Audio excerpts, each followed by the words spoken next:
What's up? A to Z Sports Live on a Monday. Hope everybody's February is going on well. It is NFL Combine week, so the week will start to heat up in multiple ways as we get deeper into it. So the NFL Combine in Indianapolis tomorrow morning. Brian Callahan and Mike Borgonzi will speak to the media right after our show ends. So we'll have some updates from the Titans brass and how they have developed throughout this scouting period of February before the combine, going into the combine, ahead of free agency. So a lot of new updates coming tomorrow for the rest of the week.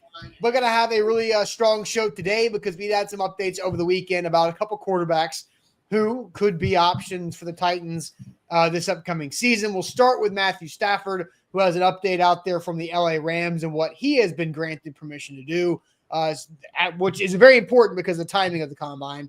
And then Shedeur Sanders, who is a hopeful number one overall draft pick, and what he is and isn't going to do at the NFL combine in Indianapolis later on in the week. Zach, it's a Monday, which means the age game is going to wrap up the show. Hope you had a good weekend. Welcome in. Let's get this thing off and going. Yeah, got a big Monday on store and combine week, which means, you go into this lull part of February and then it ratchets back up.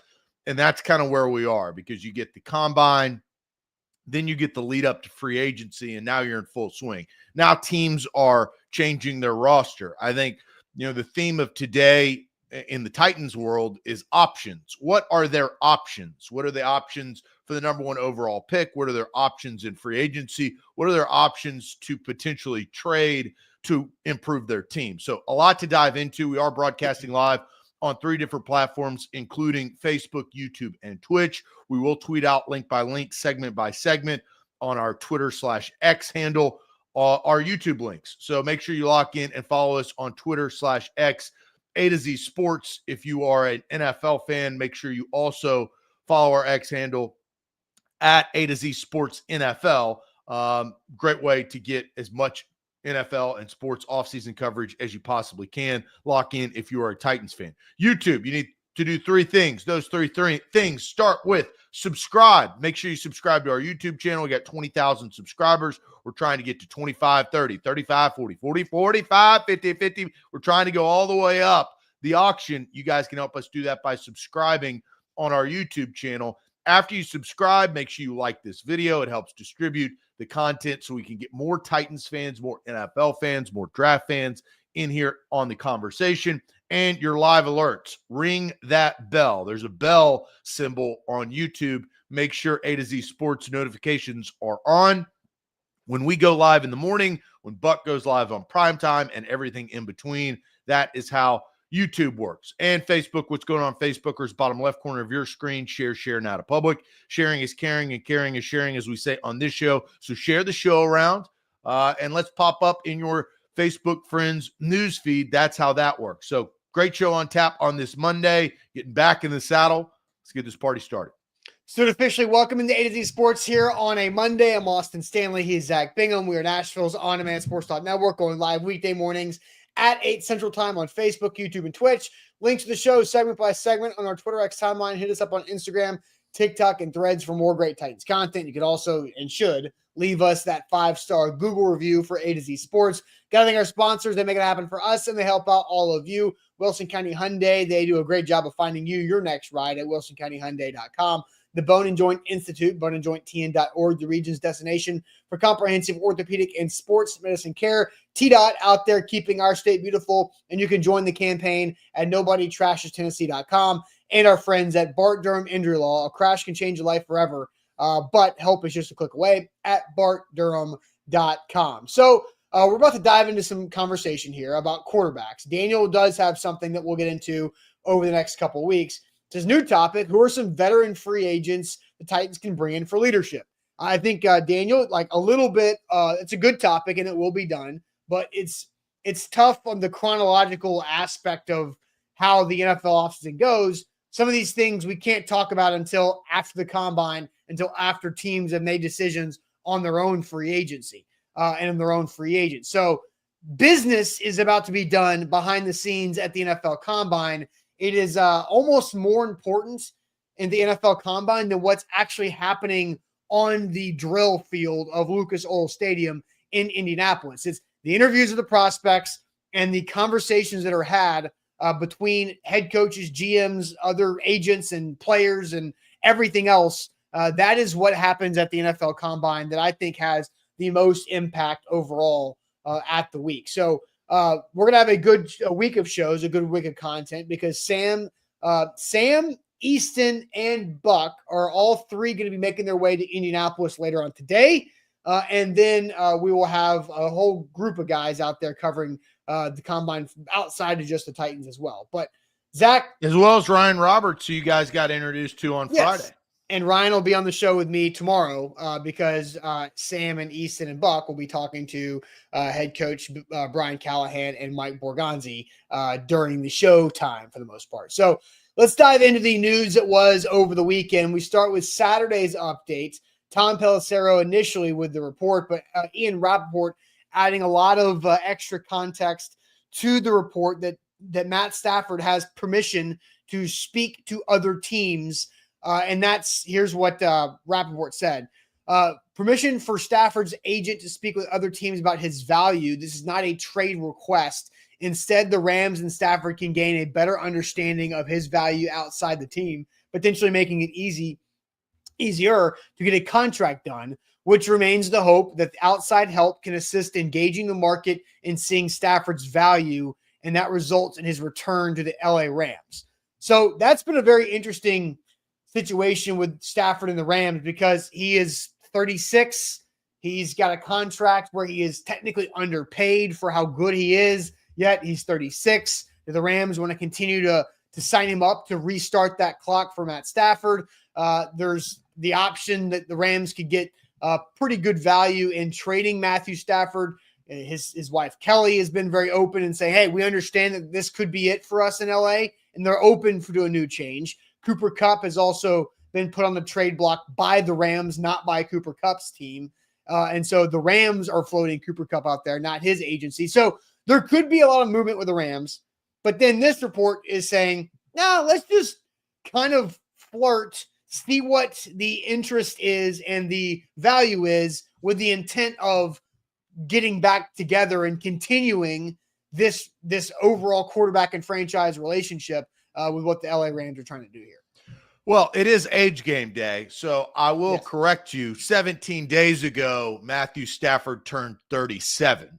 So he's a little bit older than he was, and that matters. I'd rather guess young than guess old. Right? And, trading away for a 37-year-old, that means you're making a certain decision with the future of your franchise in the short term, right? Because we've seen quarterbacks like that play a lot longer in today's age, a la Tom Brady, even though, anomaly as the greatest quarterback of all time.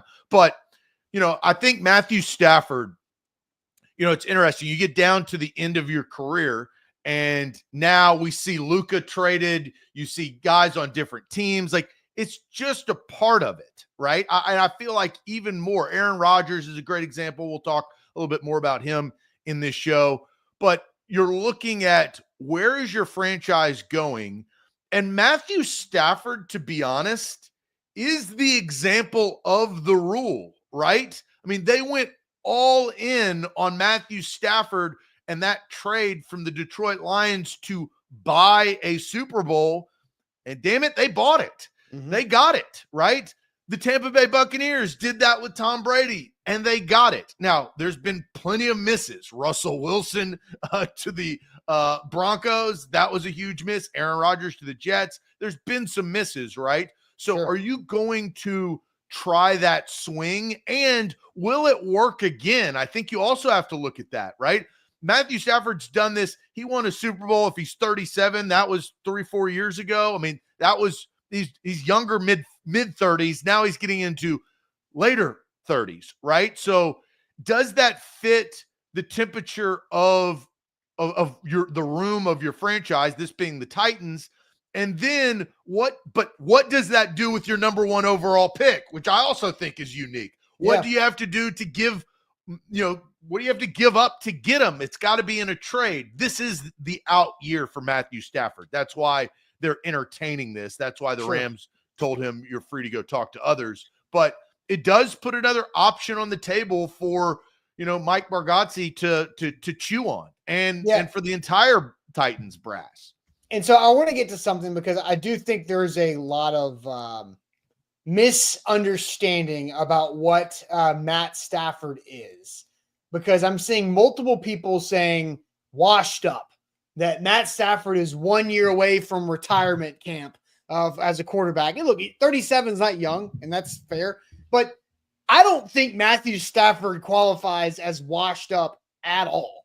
Like, let's remember, roughly a month ago, the LA Rams were playing at the Philadelphia Eagles in the snow, and Matt Stafford had the ball in the red zone down 6 as the time was expiring in the snow. And go look at the box score and all the yards that Matt Stafford threw in the snow to guys like Cooper Kupp and Puka Nacua in the snow. And it was working. And the Rams were pretty close. Like, that was not a beatdown by the Eagles.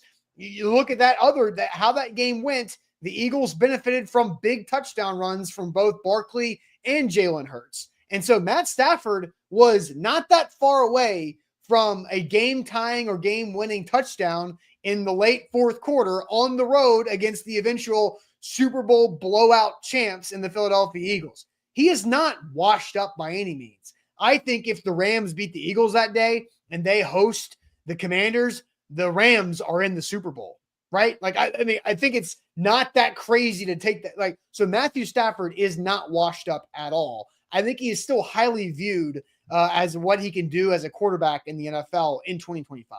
I think for me, I look at Matthew Stafford, I think two key catalysts. The Rams offense, if you watched them throughout the course of this year and last year, right?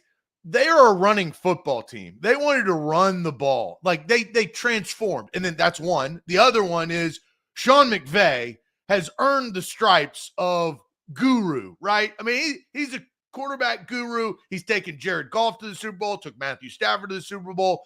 He is a very, very qualified and good coach for quarterbacks, right? And he elevated Matthew Stafford's level later in his career with the complementary pieces that he had. We started to see Cooper Kupp start to tick down, but Puka Nacua started to trend up, right? I think that was a product of not only Stafford, but the coaching philosophy and the offensive scheme overall. I think one of the questions is, do you get that if you take Matthew Stafford out and you don't have Kieran Williams, you don't have Puka Nacua, you don't have that offense, you've got an experienced quarterback, but Brian Callahan is still trying to earn his stripes, and he has yet to do that after a year. It's just been a year, but I know they have history, but those are also things that you got to kind of take into consideration. How much you also say, I want to say this, the last 2 years, as he's gotten older, if he plays 16 games for his entire career, before there were 17, he was a 4,000 to even 5,000 yard passer. I mean, this is crazy about the amount of yards that he threw for. You started to see over the course of the last couple of years that to come down a little bit. I think that scheme and philosophy and all of the things that we talked about. Can you get an arm? Yep, I think that's a good point. He had an elbow injury, right? Can you get that out of Matthew Stafford? Because what you don't want to have happen, I know it was an Achilles injury, but you don't want the Aaron Rodgers scenario, because Aaron Rodgers is 2 years, didn't play the first year because of the Achilles, played the second year and played poorly. Now they don't want him. And if you look around the league, Austin, it's early, but I'll ask you, do you think Aaron Rodgers is going to be on a team this year right now? I would say the betting favorite would be no. Right? And I agree with that. So, like, you don't want that type of experiment, but the trade-off is like, you're not going to trade your number one overall pick for Matthew Stafford, so you're still going to have that. It gives you more options. You could trade back for more picks because you have a quarterback, or you could take Carter or Hunter, whatever, position you want. Or, Austin, you could get real crazy and still draft a quarterback at number one overall and have him sit. Yeah. Yeah. Now, wouldn't that be something? Yeah. Which is what the president of football operations, Chad Brinker, and Mike Borgonzi, the general manager, are used to doing, drafting quarterbacks and sitting them in the first round. And so there's all types of things there overall. James says 4,000 yards is not anymore. They almost play 20 games now. We're talking about 4,000 yards in a regular season where they do not play almost 20 games. They play 17 games, and the Tennessee Titans organization has never had somebody hit it. So maybe it isn't what it used to be, but the Titans never had that happen before. So, all right, let's get to this question overall. So let's go 1 through 10. How open are you to Matthew Stafford being the Titans quarterback next season on a 1 through 10 scale? How open are you to Matthew Stafford being on the Titans, being the Titans quarterback next season on a 1 through 10 scale? We'll get to that here in a moment. But first, I want to tell you guys about our friends at Bart Durham Injury Law. A crash can change your life forever, and Bart Durham is right there to help you out at bartdurham.com. Bart Durham Injury Law has been in business since 1975, and your big truck wreck or any accident on the roads is Bart Durham Injury Law's fight for justice. They can help you out with whatever that might be. There's attorneys always ready to talk with you, whether it's chatting online 24/7, meeting in person, meeting virtually. The most convenient thing is the right thing for you, and Bart Durham Injury Law can make it all happen. Bart Durham, the great legendary Nashvilleian who opened the doors of business in 1975, passed away last April, but his son Blair Durham, and Marine veteran, also great current Nashvilleian, is leading the way. They do so many good things behind the scenes that we'll talk about more as we get into the spring with Bart Durham Injury Law and helping out people in our community. So whenever you need help, Bart Durham Injury Law is the place to go, online at bartdurham.com. A to Z Sports, don't forget, we got to get that Louis 5-star special, baby. That's what I'm talking about. Bottom right corner of the screen, you see it, that Lou Man 5-star special. Go to our Google reviews. Make sure we got to fight fire with fire, right? We're at 4.9. The only way to get up to 5 or 4.97543 as we cruise to that 5 is give us that 5-star rating. If you believe we deserve it, I believe we deserve it. Austin believes we deserve it. A lot of people do. Lou does not. So there you go, right there on A to Z Sports. Get locked in, like the show, and subscribe. All right, Zach, I will send you the chat, and I'll do my best to come up with. I'll see if I can make this question a YouTube poll with just 4 options. I don't know if I'll be able to do that, but we'll give it a shot there. On a scale of 1 to 10, how open are you to Matthew Stafford being the Titans' next quarterback? I'll let you head to the chat to see what people are saying on Facebook, YouTube, and Twitch. So we'll talk about this, Curtis, because we'll start how much money would be tied up with his contract. So we'll talk about his contract because I do think that that's important. But right now we're talking about your mindset as a Titans fan or just a football fan of Matthew Stafford being on the Titans. 2 from Steven, 10 from Major Kings. Oh, Kick It to the King Productions also says 10. So there's back-to-back. 8 from Rooney. This is a little bit surprising. 6, 7. I mean, these are high numbers. Curtis is going 1. I'd take Stafford in a heartbeat from Chris. 10 from Devin. 8 from Kevin. There's a 3 from IR. Tall Texan goes 10. Andre says 3. 6.9 from Titans Kyle. That's nice. Adam says 7. Cost 66 with an 8. 1.12 from Stephen King. Rashid goes 10. 8 from American Toff. If we draft QB also, so there's context. Scott says 7. Corey Foster going with 4. Sean 4. Ocho doesn't go 8. He goes 0. Daniel goes 10. Ashley goes Ocho. She's going with an 8. John goes 10. Cameron 4. Darius 8. Bobby 7. Jackson Davis 2. 6. Here's some 2, 1. I mean, but we've got some high numbers. Jason Martinez is completely out with a 0. Christian Smith says 4, but Chris goes 10++. Brad 8.5.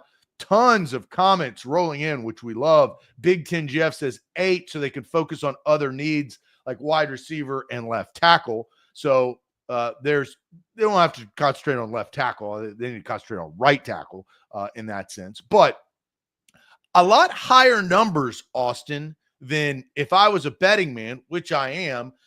I would have not bet that it would have been that high from the chat. Chris Frazier, 10. Matthew Bird, 8, and then Matthew Bird's at 10. These are high numbers. There's some interest, at least from, it's a small sample size, but it's a sample size of Titans fans that are higher numbers that are open to Matthew Stafford in two-tone blue. I think the Titans on the football field, the people that are making the football decisions for the Titans, think Matthew Stafford is the best quarterback option that is potentially available this offseason, right? Like currently he's under contract with the Rams, so he's not like a free agent or a draft pick that you can choose. But just like Derek Carr, Kirk Cousins, Aaron Rodgers, all those other guys that are still under contract, they believe that Matt Stafford is the best quarterback to win the most amount of games in 2025 of all the other tradable or free agent signings or draftable quarterback options. So that is true. So for me, I'm at a 7.5 out of 10 of my openness to Stafford being the quarterback for the Titans. Wow. The only reason why I'm not higher is because of what would have to be given up to make that happen. And I don't know what that looks like. It's kind of impossible to know what that looks like. And you're obviously going to have to trade. What do you have to give up? Those Rams are out there saying they want a first-round pick. I don't think the Rams are going to get a first-round pick for 37-year-old Matthew Stafford. Matthew Stafford, obviously, from the Ian Rappaport comment over the weekend, wants a new contract.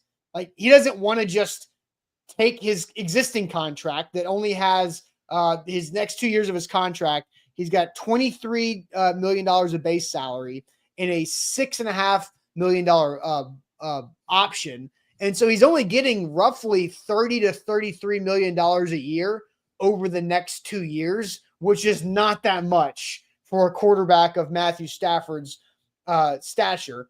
And so he wants a new deal. So you're going to have to give up something and sign him to a future contract. And he's 37 years old.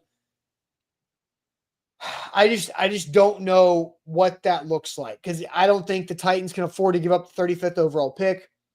You don't have a third-round pick to trade either. So, in my opinion, the only way the Titans could entertain Matthew Stafford in a trade is by trading the first overall pick shortly after the NFL Combine, where business is done, gaining extra day 2 picks, and then sending one of those or a couple of those day 2 picks to the Rams for Matt Stafford, and you still have whatever the new first-round pick is and your current 35th overall, whatever. You're not having less than 2 day top 100 picks, I guess is what I'm saying. You would have to trade back, gain more ammo, trade some of that for Stafford, and then move forward. So I just don't know the realistic possibility of all that happening. But I would want him on the football field for sure. So that's why I'm a 7.5. What would the Rams do at quarterback? The Rams could potentially, it depends on what they would get back. They would have to probably sign a free agent or trade or the draft. Like, they have to start over. It's a great question because I don't know. That's why they don't want this to happen necessarily. But I don't think the Rams also want to sign Matt Stafford to a new contract. No, they don't. They wouldn't have let him go look if they did, right? They would have just signed him. So some of the writing is on the wall. I think that was my first thought is, okay, what do the Rams do? This is their out year within the contract that Stafford's under with LA. So they knew that. They want to get something for him, but they're okay with keeping him. I don't think that they're completely opposed, right? They can still make a run. He's still, quality enough quarterback. If the Titans have to give up the number 1 overall pick, I'm at a dead ass 0. No way. That's not. Yeah. I would never give up the number 1 overall pick for Matthew Stafford. Of course. Right? So 0. But you mentioned that scenario. So that's what I'm saying. I'm out on that. I don't know if the pieces fit because I would want them to draft a quarterback at 1 overall to groom. But you would have to then trade away future picks instead of your current picks, because as you said, you only really have your most valuable pick besides the number one overall is the second rounder. Yeah. You don't have a third because that's in Right. Kansas City, right? So like it's really tough to get this deal done. If you look at Aaron Rodgers, and it's different. Aaron Rodgers wanted out. That was a unique situation. He was 39 when he was 38, 39. Really, he's 39. They did a pick swap, right? So they didn't give up any picks. They just swapped first round picks. I mean, there was some other conditionals, but the conditional was that he would play a certain percentage, I believe 65% in the first year, and his Achilles popped game one. So that went out the door, right? Yeah. So, like, if you look at Rodgers, they didn't give up a pick. They swapped a first-round pick. That's not really doable where the Titans are unless you swapped the second-round pick. Yeah. So and I'd have to go back. I mean, the Rams are picking towards the bottom of the second round because, as we know, they were close to making to the NFC Championship game. If you would be willing to do that, then 26th. Your big 26th, right? Yep. So in the second round, math on air, I'm not going to do. I'll let you do what that overall second rounder is. Huh? Late 50s. Late 50s. Yeah. 58. If you're willing to swap that pick, now I could get on board with that. And then what are you trying to do with number one overall? Are you trying to add Abdul Carter, which everybody, outstanding defensive player, or are you going to go the Kurt Warner, Eli Manning route? Is Stafford going to be Kurt Warner and going to groom the next young quarterback? That's his job. He's there for 2 years. And oh yeah, Austin, it bridges the gap unless you get Kirk Cousins and 3/4 of the way in the year you get yanked after a big contract. I could be open to this, but I'm really probably at a 4 overall. The perfect scenario is going to have to happen for me to get on board. And Austin, there's no way that I'm going to sign Matthew Stafford to a new deal. Yeah, there is one caveat to this that we have to mention. The Rams don't have a second round pick. See, this is why we talked this out. I am now from my 4, I'm now down to a 3. Which is why I said you have to trade the number one overall pick first. Then I'm at a 0. I mean, okay. I mean, that's 0 is off the board. It's a 1 through 10. So you have to be at least at a 1 to play the game correctly. Trading the number one overall pick? No. Not to the freaking Rams, Zach. Like what I said, trade the number one overall pick. Let's just say to the Giants. So you pick, or the Jets. So you pick up multiple picks in this year's draft. And then you trade those. That's what I said. Did you listen? Trade those picks that you get from that team to the Rams for Stafford, and you still keep a first round pick and your 35th overall pick. That was my whole premise. What are you willing to swap? Right? Like I think Matthew Stafford, for me to give to the Rams, is worth a later round pick. Like the value of Matthew Stafford, because he wants to get paid on the other side of it. Sure. And so now I would only do that if it was an incentive laden deal. And I don't think Stafford's going to want to do that. No, he wants guaranteed money. And that, he signed that's the whole thing with if you're going to sign a contract like Matthew Stafford did, which, to go look at his deal, he signed a 5-year contract for a total of $183 million. Now, the way that worked is that 72 of it was in a signing bonus. And so his base salary was only $1.5 million for the first 2 years because he got $72 million up front. And then his base salaries the next 3 years were 23, 26. And so he's sitting there looking at, man, all these quarterbacks are getting 50. Dak got $60 million a year. I'm just making 23.5. No, dude, you got 72 up front. That's your fault for signing a 5-year deal. So like if you don't want to be the 18th lowest paid quarterback at the end of your deal, don't sign more than a 3-year deal. And that's why I'm below 5, Austin. You're above 5. You're considerably above 5. Because I think, and I know, the Titans view him as the best quarterback they could potentially acquire this offseason. And so I think the Titans have interest. The best short-term quarterback. The Titans believe that Matthew Stafford is the best quarterback that they have the ability to potentially acquire this offseason, whether trade, free agent, draft. Now, he is probably the most complicated one to acquire, but he is still the best one that they could potentially acquire. So how much would you pay him per year? I mean, if you give him a raise and you pay him, if you pay him $38 million a year, that's a good raise for him, but he's still underpaid as far as the market value. And so, Patricia, let me separate this. Best QB, Austin, look at what they'd have to give up. Separate the two. I'm talking about the player. The player is the highest level player that they could potentially acquire for the most important position.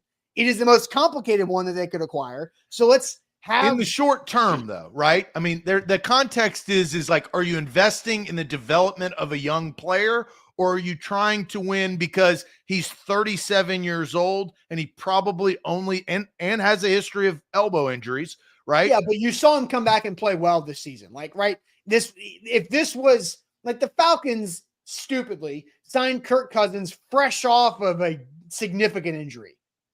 This is like the second year off of that. So you've got stability and knowing that he's healthy and is playing at a high level. Again, almost made the NFC Championship game on the road in the snow. And Yuri brings this up. Matthew Stafford would be where Brian Callahan would most be interested, because that allows him to be the head coach for longer. Right. Well, and that's why he doesn't make all the decisions, no. Right? Like, that's why you have a hierarchy. So you don't get to save your job for 2 years because you're bringing in your guy. Somebody else has to bring in your guy to save your job for another year, right? Which is why teams and owners don't like giving head coaches Mike Vrabel all of the decision-making power. Yeah, because you bring in your guys because you play strategy. Why wouldn't you, right? Yeah. So I think the only trade partner is the New York Giants. That's also difficult because you're not – where else are you going down to? All right, we'll get to that in a second. But keep going. The Raiders, you're going to miss out on all the talent. Okay, we can do this briefly just to, because you weren't on the show last week to talk through this, but there is risk and reward with the trades that you have the potential to make. So we'll get to that here in a second on where the Titans can move down to and how this Matthew Stafford move could be taken care of. But real quick, the Bone and Joint Institute is where you should go when any injury occurs in life. boneandjointtn.org. That is the region's destination for comprehensive orthopedic and sports medicine care. Injuries happen in life, just like in football. You need to know who you can rely on, who you can trust. And that is all the experts, the resources, the equipment, the support staff, and beyond. They're at the Bone and Joint Institute in Franklin off I-65, Highway 96, right next door to Williamson Medical Center. So you got everything you need right there in one spot. State-of-the-art facility as well. Book them when you need them, boneandjointtn.org. A to Z Sports. Make sure you like and subscribe to our YouTube channel. Give us a 5-star review right there on Google. That's ATOZ Sports. You can follow us on all of our social media handles. Get locked in there for the offseason. All right, Zach, to catch you up a little on the trade conversations that we had last week. So if the Titans were to trade with the Giants, they really wouldn't get that much back. And I think you're only dropping 2 spots to 3, and the Giants are only moving up 2 spots to 1. Now, it being 1 for quarterback increases the 2 spots value, but it's still not that much. So here's what we kind of worked through. Jordan Ronan of ESPN, who covers the Giants, threw this out there. We added to it. It would be a 3rd-round pick at 65 overall and a 3rd-round pick next year. I believe the Titans should get for this a second round pick next year. So you would get a third round pick this year, move back to 3. So that's a big value. You can fill a gap. Then the Titans should get the Giants' second and third round picks in 2026. You are not going to get a future first round pick from moving from 3 to 1. It's just not going to happen. So do you get a future first round pick if you move from 6 to 1?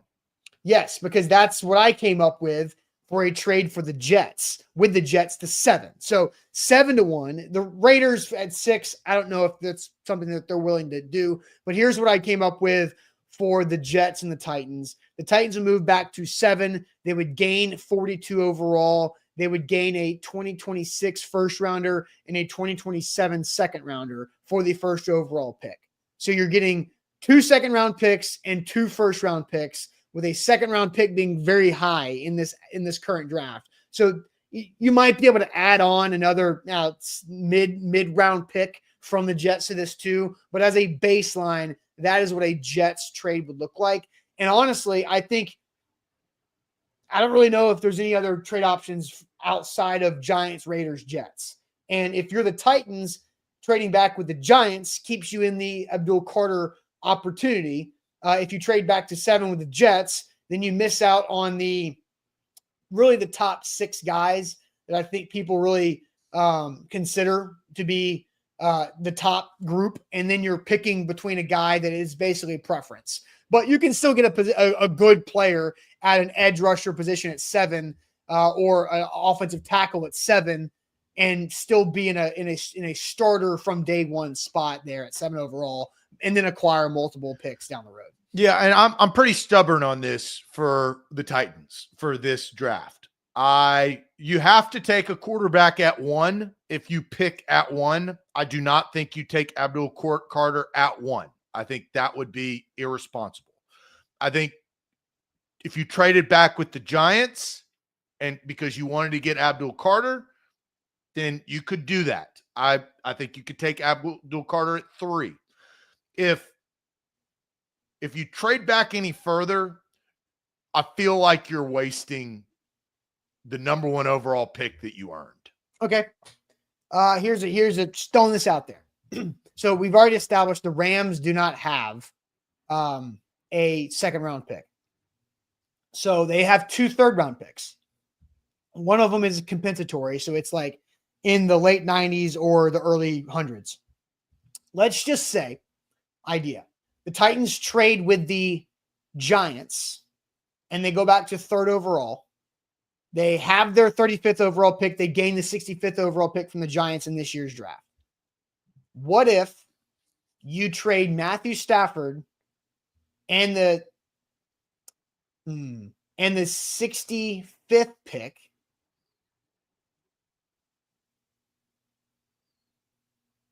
Matthew Stafford, you'd probably have to do the 35th pick for both third round picks from in the Rams' eyes. For both third round picks from the Rams. So now you don't have a second round pick, but you have Matthew Stafford. And you've got let's just say you have Abdul Carter at 3, Matthew Stafford with your 35th overall pick, but you also gain 2 second round picks. Now you can get a wide receiver, an offensive lineman, an edge rusher, another edge rusher, or whatever. I'm just, we're trying. These are like what this you have is to what do. we do. It's the scenario, right? Because I'm going to throw this out there. The timeline matters in that case. I followed you. I know exactly where you're at. When are you going to do this? You can't do this 3 seconds before the draft. No, you can't. You got to do this early go and commit to it. When the first overall pick is traded, it happens in the month of March. So now you have, look, if you wake up in June and you have Matthew Stafford and Abdul Carter, I think my problem is that and 3 third round picks. You didn't really third round picks. You didn't really solve your long-term issue, Austin. And no one has a magic ball to figure it out, right? We don't have that. But you didn't solve your long-term issue, which is the Titans have never had a stable quarterback Tannehill hit or miss with a extremely high ceiling. Matthew Stafford does not have an extremely high ceiling, especially it's a very short amount of time. Like, you're still back in the same spot. But you're only doing this if you don't fully buy into Shedeur Sanders or Cam Ward. Like that's we have to say, if the Titans are open to trading the first overall pick, then they do not believe that those two quarterbacks are franchise-changing quarterbacks. That's what happens. If that's the case, if you truly believe you're out on Shedeur and Cam Ward, then you trade back for future first-round picks to then go get your quarterback the following year or the following year. Then again, you really have to get your haul. But the only way you can get a future first-round pick is to miss out on the top 6 picks this year. Yeah. And that's a tough pill to swallow. That really is. Now, you're trading with a bad team, right? If you traded with the Jets and you got a future first-round pick next year with the Jets, you like that because the Bills are good and the Dolphins can compete, and you feel like that wouldn't switch them. You would hope that they would make a Commanders flip. And the Jets have a first-year head coach with a first-year GM, so there's going to be some growing pains. Right? And that first pick probably is going to be around the early teens, if you had that type of vision, right? So, yeah. And who knows? And you're probably not going to be very good. Yeah. And you've got Arch on the horizon. You've just got better quality quarterbacks. We know that's been established, right? You hope it's not the Kenny Pickett year. I mean, God bless. You hope it's not the Kenny. It's not going to be that bad because the first quarterback went late in the first round. A quarterback's going in the top 5. The quarterback's going in the top 2. I would agree with that. I was no 2 quarterbacks in the top 5. That's what I was going to say. Well, both are right. A quarterback's going in the top 2, and 2 quarterbacks going in the top 5. So those are now kind of your options for me. You take a quarterback first overall, which I think I prefer. You got to do your homework. You got to get your guy. It has to be for the long-term investment. And if not, you are Houston Texansing. I'm going to suck for a little while, so swallow the pill. I'm not selling tickets. The number 1 jersey at quarterback or the number 2 jersey at quarterback are not going to be flying off the shelves. You're going to have an empty Nissan Stadium in 2025. But would you rather do that or draft a quarterback that you really don't believe in that's going to put you in that same spot later anyway? Austin, here is the issue with the Tennessee Titans. The Tennessee Titans are a small market team.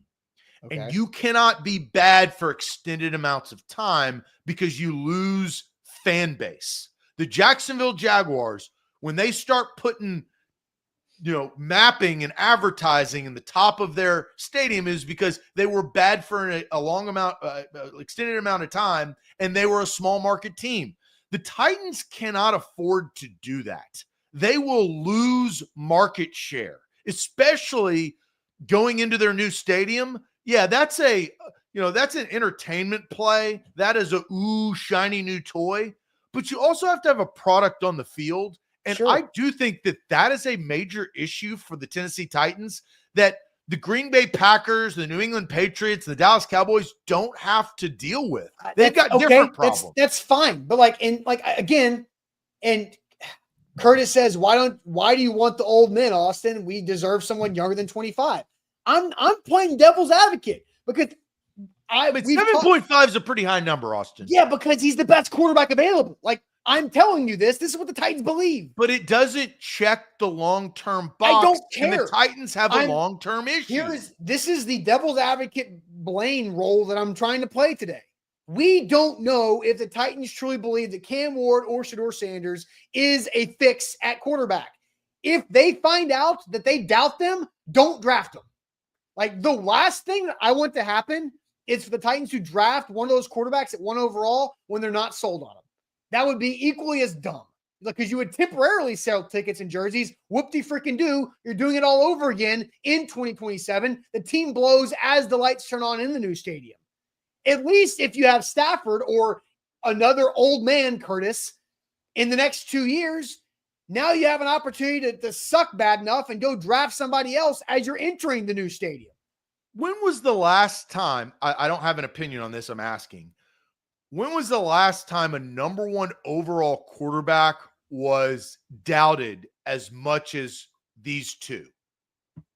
Well, I'll answer your question this way because I don't know about that because that's subjective.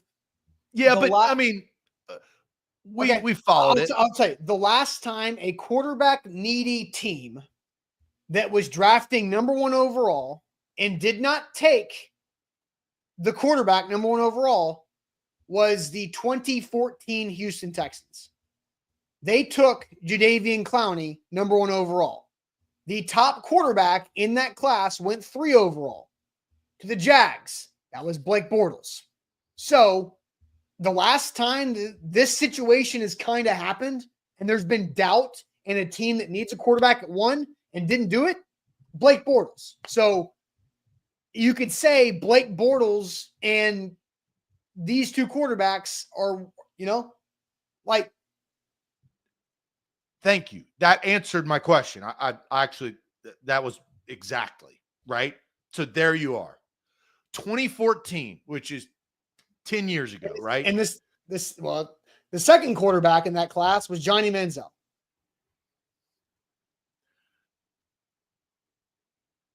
Which you could say that Johnny has similar hype to Shedeur, and Cam Ward is except unknown, kind of like Blake Bortles. Except off the field, Johnny Manziel and Shedeur Sanders could not be more opposite. Absolutely. Right. Character, for sure.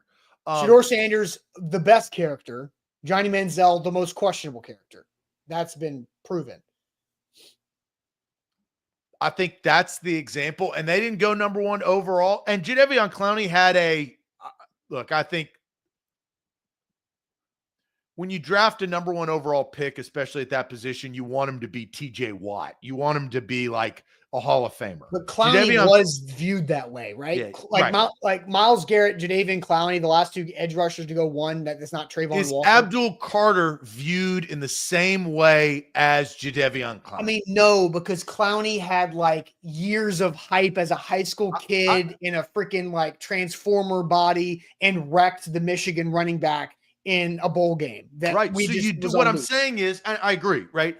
You don't have that exterior pressure, whether it's warranted or not. You don't have the exterior pressure of you're going to pass up on a generational talent like Abdul Carter, he's skilled and unbelievable. He looks like Micah Parsons and runs like a gazelle and sacks the quarterback, right? Yeah, I think knowing what we know about Jadeveon Clowney, I think Abdul Carter has a higher ceiling than what Jadeveon Clowney has shown. For a number 1 overall pick. Because he's bounced around. I mean, we all know that on his career. I think you hope to God that Cam Ward or Shedeur Sanders isn't Blake Bortles. That's kind of the scenario that you're in. Yeah. We don't know. I don't think that's the case. Yeah. I mean, Blake Bortles went to the AFC Championship game. That did happen. It did happen. Like, you can't say that it didn't. Blake Bortles was not a hit. That was a 1-year wonder, right? And that happens. It does. And it also puts Daniel Jones, it puts franchises in a real bad spot. Carson Wentz. You don't want a number 1 overall pick 1-year wonder. So Mitch Trubisky kind of had that. Yeah. Oh, absolutely. I think that's a great example. I think that's a great example. So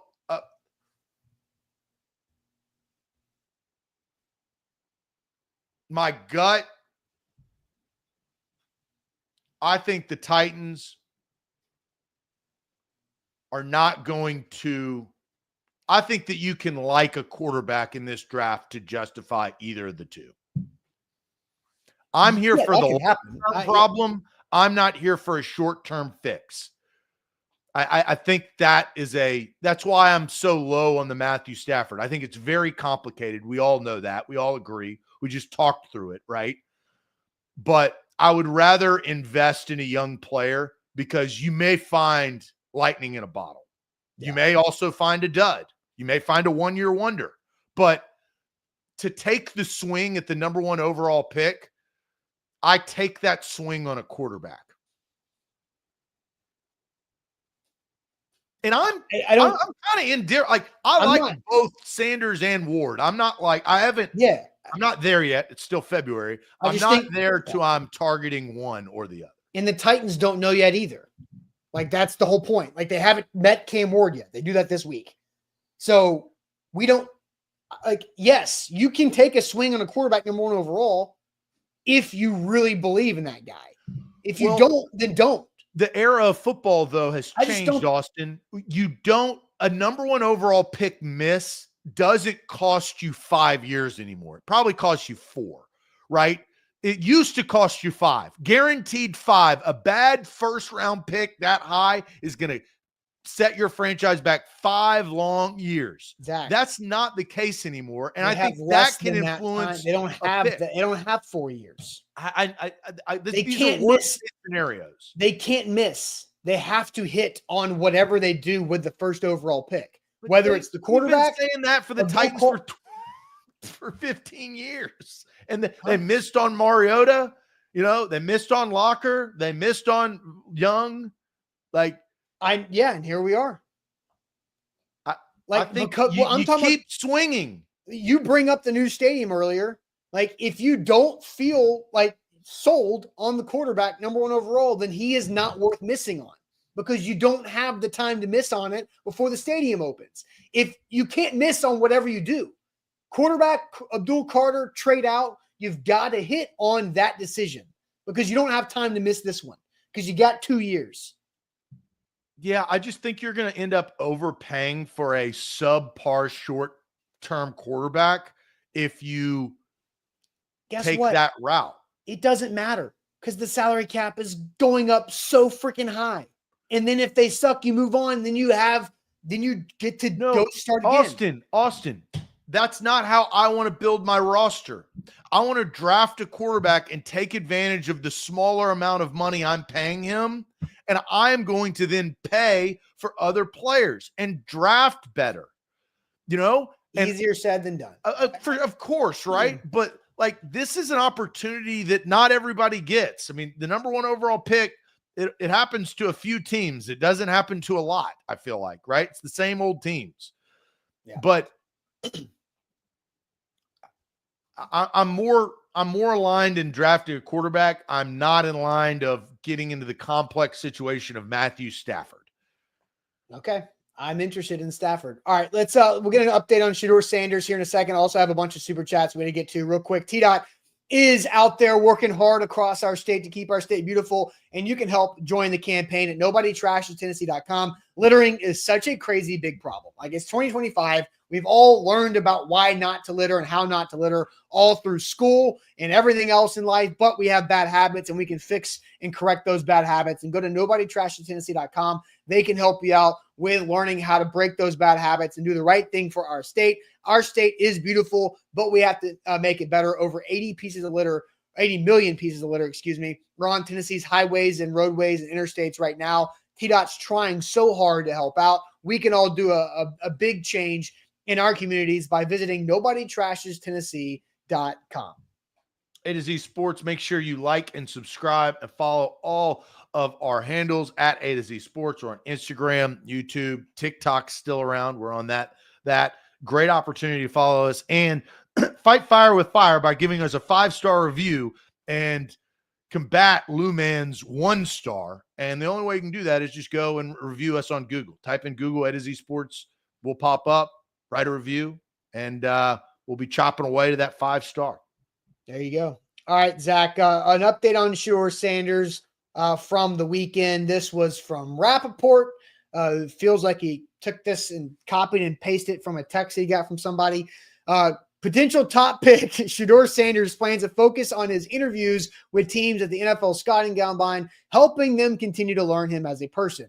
He'll allow for his 4 years of film to speak loudly, then throw at his pro day with 4 draftable Colorado wide receivers. So Shedeur Sanders following the trend of top quarterbacks not throwing at the NFL Combine later this week. Cam Ward has not announced his decision yet, but this is something that I 100% expected, but just a very, very funny way to say Shedeur Sanders will throw at his pro day, not the combine, from Rappaport. Yeah, we're numb to this type of stuff. We know it happens. It's a no deal. Like, we know more about these quarterbacks than ever because of social media and just his personality, obviously Coach Prime. Like, so not surprised whatsoever as far as the combine. The interviews, right? We talk about that. I think at this point, the film and the interviews are the most important part of trying to figure out Cam Ward and Shedeur Sanders for the Tennessee Titans. How do they present themselves? How do they think at the whiteboard? How do they create in their mind? I mean, we know, and just because all the BS that they put out there, I want to be great. I want to be the guy. I'm legendary. I'm the guy. Pick me. We know all that BS. Confidence is not the problem, right? So you're not going to get a shy guy, but are you going to get a smart guy? And I think that, as you talk about, they're still figuring out if Cam or Shedeur is a potential franchise quarterback for their organization. It's interviews. And I think you can do that. The pro day, I mean, we all watched Johnny Manziel and Jameis Winston. We all watched their pro Zach day, Wilson. Right? Zach Wilson. Oh my gosh, he's rolling out to his right. He threw away across his body and threw it 60 yards. It's great, right? Like, it doesn't, it's repeat XY, green 39, Q banana, right? Like, what did I just say? And what does that represent? Like, that is important. I think we now understand that more and more. Jaden Daniels and some of the greats, Joe Burrow, that we've seen come in and make an impact on this league. That, I think, is the skill set that they have because they went to bad franchises. I mean, Jaden Daniels and Joe Burrow and all that, they all go to bad franchises. Shedeur and Cam are going to go to a bad franchise. That's how the world works in the NFL. But I think your intelligence can expedite your development. And I'm curious to see how the Titans think of these two prospects. But no deal for me on the report. No deal. I mean, like, I wish that they would throw at the combine just because that's more entertaining for the audience. But, like, I get it. It is what it is overall. So let's get to some super chats here on the show. King VC happened early. Like the show. Lock in. Like the show. Like the show. Like the show. Kick it to the King says, sign Stafford without trading. He's a 10. 0 via trade. And talk about the interest. So, like, you're going to have to trade for him regardless. The Rams are not going to cut Matthew Stafford. So there's nuance to it. He is the best quarterback who could potentially be acquired by the Titans, but also the most complicated acquisition of all of these potential quarterbacks. Nathaniel says, what if the Titans pick a quarterback and the worst team again? I mean, that could happen.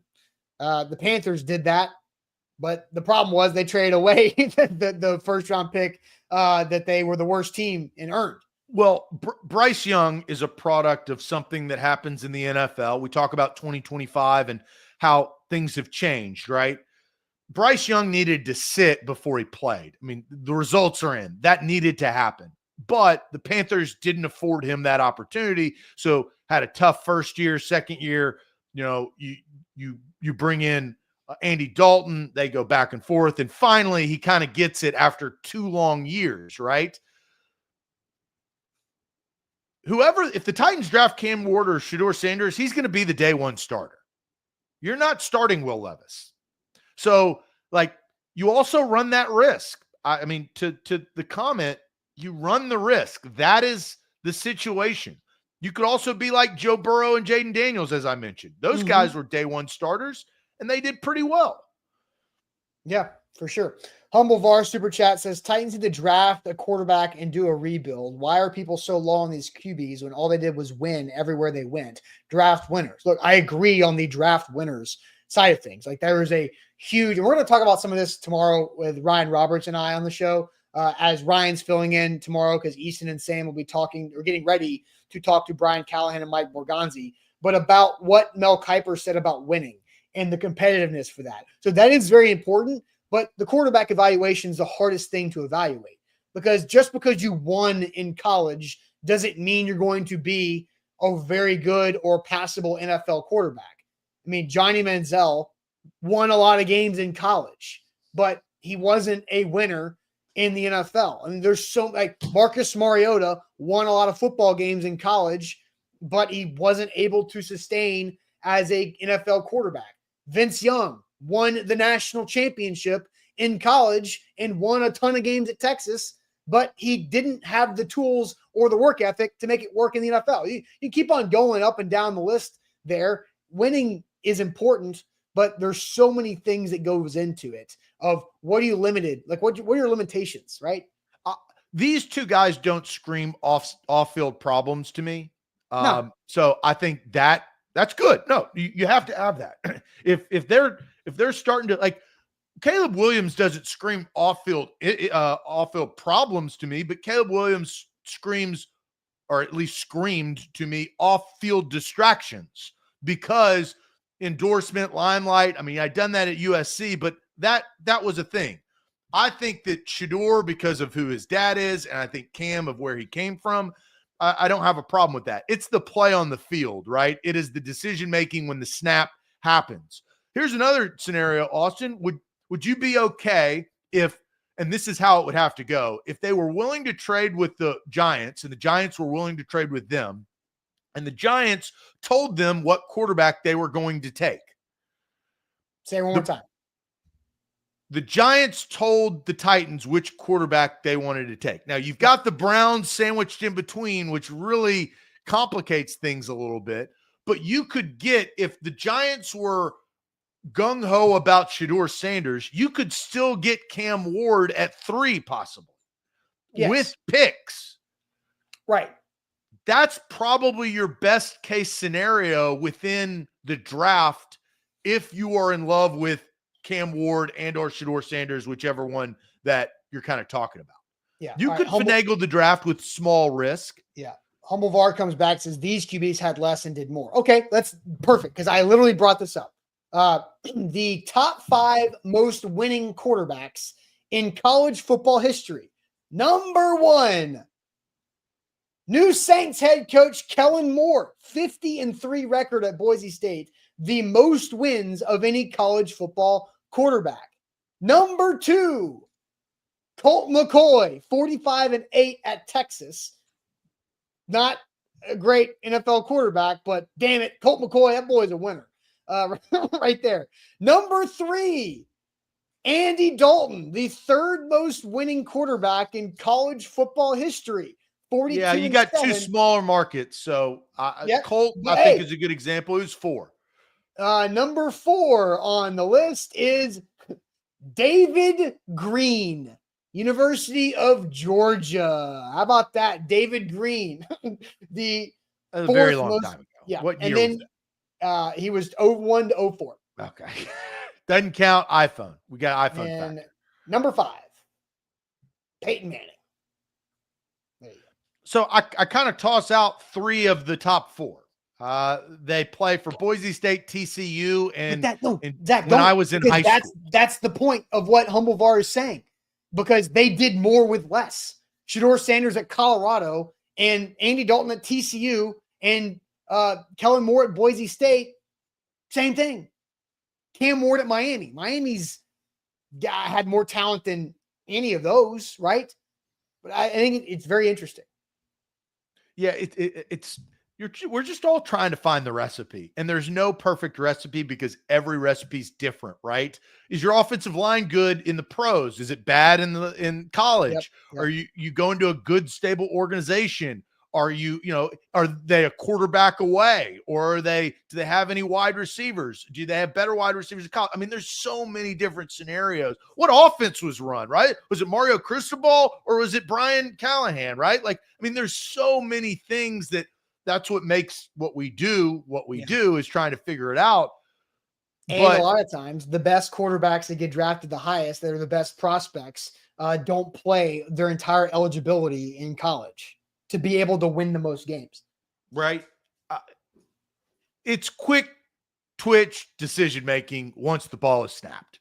Like, you have to have the accuracy and all of that, because you're not even going to be in the conversation if you don't. So it kind of weeds out some potential competition.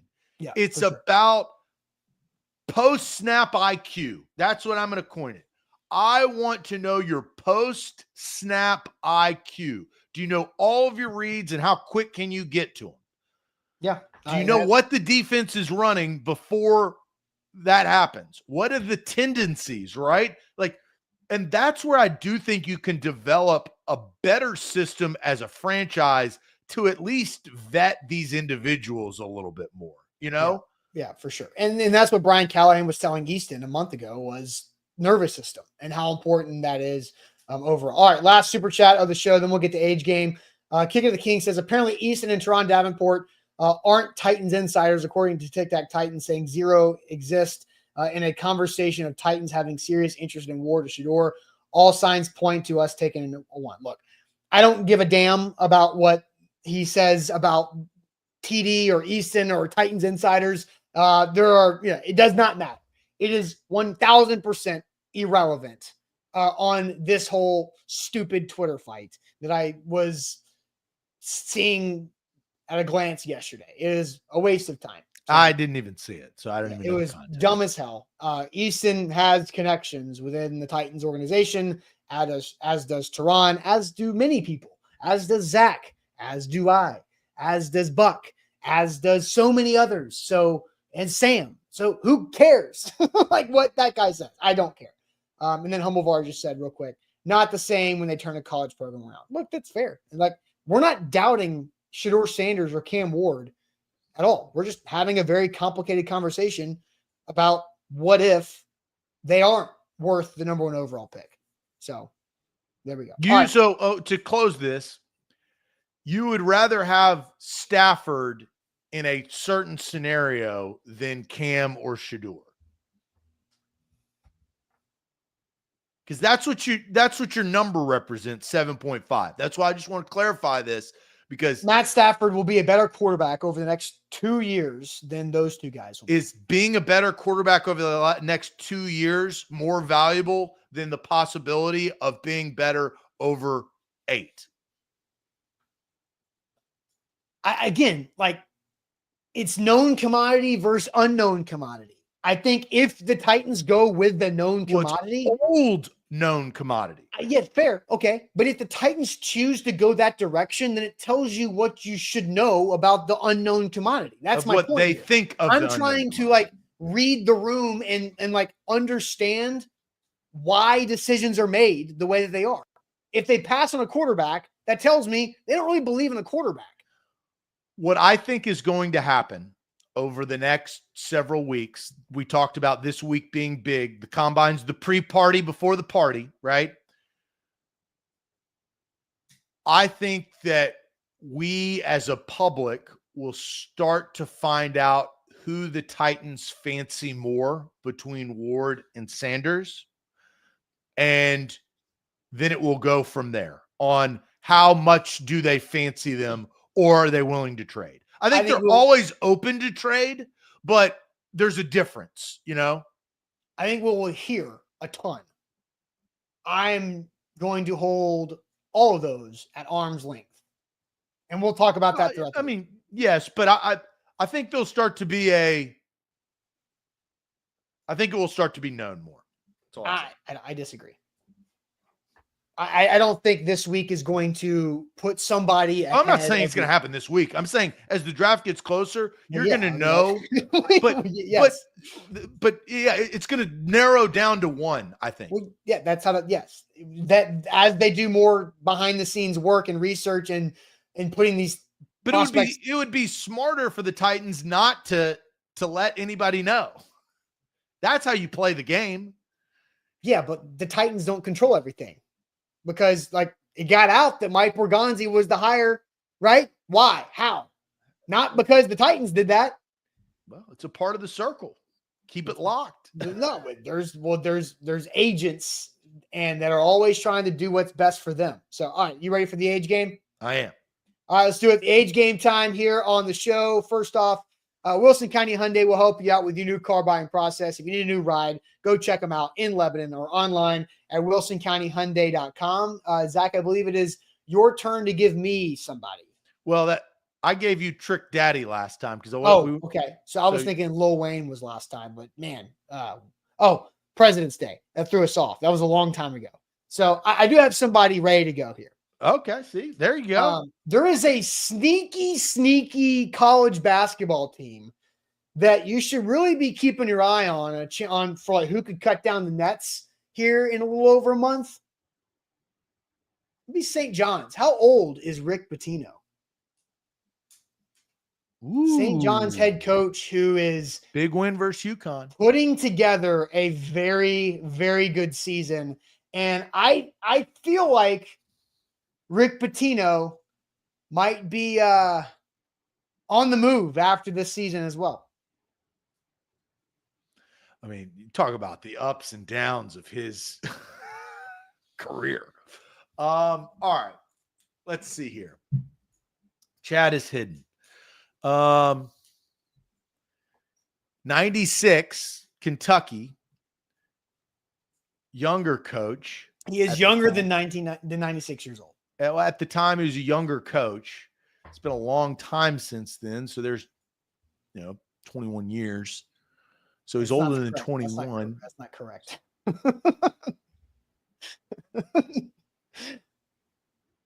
Oh, well, yeah, even more. That's why I don't do math on air. I don't know what year you think it is. That gives me to him being in his 60s.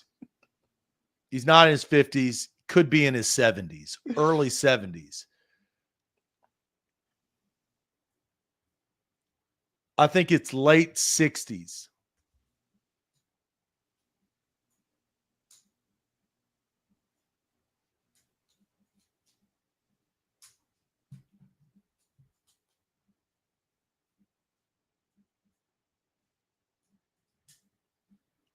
But maybe early 70s.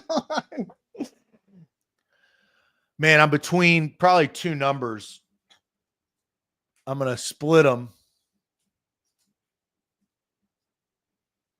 Nope, I'm going to go with the older one, 71. 71 is your answer. Tall Texan says 66 was the first answer on the board. Too young. Brandon, the next answer, 83. Nope, way too old. He may be older than 71. Go ahead. 67 is too young. Corey, 75. Too old. Oh, okay, all right. Okay. Orlando, 73. Too old. Oh. Brent, 67. David, 74, we know is too old. American Top, 67. We know 52 is way too young. We finally have our first correct answer. Zach, you said 71, correct? I did. Rick Pitino, Titans Kyle, our winner, is 72. No. As of September. So it's like he's 72 and a half. So you're not it wasn't like Matthew Stafford who turned 37 17 days ago and I said he was 36 earlier. So it's not that situation, but you were close. Man. You won on the Price is Right. You're in a good spot. Less than 6 months away. But close only counts in hand grenades and horseshoes and tiddlywinks. And the Price is Right if you're under. And the price is right if you're under. Man, one away. That's disappointing. All right, who won? Who was the winner? Titans Kyle. Titans Kyle was the first correct 72. I'm going to recognize some other 72s because there were a lot of them. Noah came in seconds after Titans Kyle. We've also got Eric also within the same minute. Brad within the same minute. who was the first on Facebook. Bobby within the same minute. So there was a lot of 72s. Then later on, Eric Reed came in with the 72, as did Patrick. And then I was guessing, Jay. Then we started getting some Googling because more came in, I feel like. But yeah, Titans Kyle, 72. American Top says the man looks 92. I don't know about that, but he's definitely. Well, no, he dyes his hair, so he actually looks. I mean, I had to skew that. If he didn't dye his hair, we'd think he's probably 80.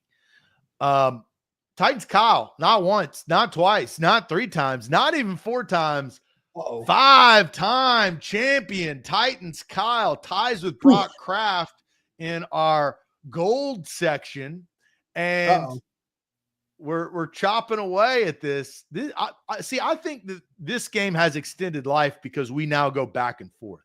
It was different when I was doing that. I mean, I did it for 52 plus weeks. But Titans Kyle on the board. You did take a 73-day hiatus, so that covers about 10 weeks. I still lost a lot, though. So congratulations to Titans Kyle, 5-time champion, tied with Brock. So this is that was a good one. I don't know if that was spur of the moment, but that worked well. I thought of it this morning, and honestly, I did not know how old Rick Pitino was until after I asked it. It was I knew I was going to say Rick Pitino because I saw the win. I saw his comments after the game of, no, I'm not going anywhere. I'm not leaving St. John's, which means he's probably going to be the Indiana basketball head coach here in a couple months. But man, Rick Pitino. It's very impressive with what he's done. Good coaches turn programs. That in college basketball, I think that is the rule. That it's crazy how that works. I mean, he took Iona. I mean, this guy can coach.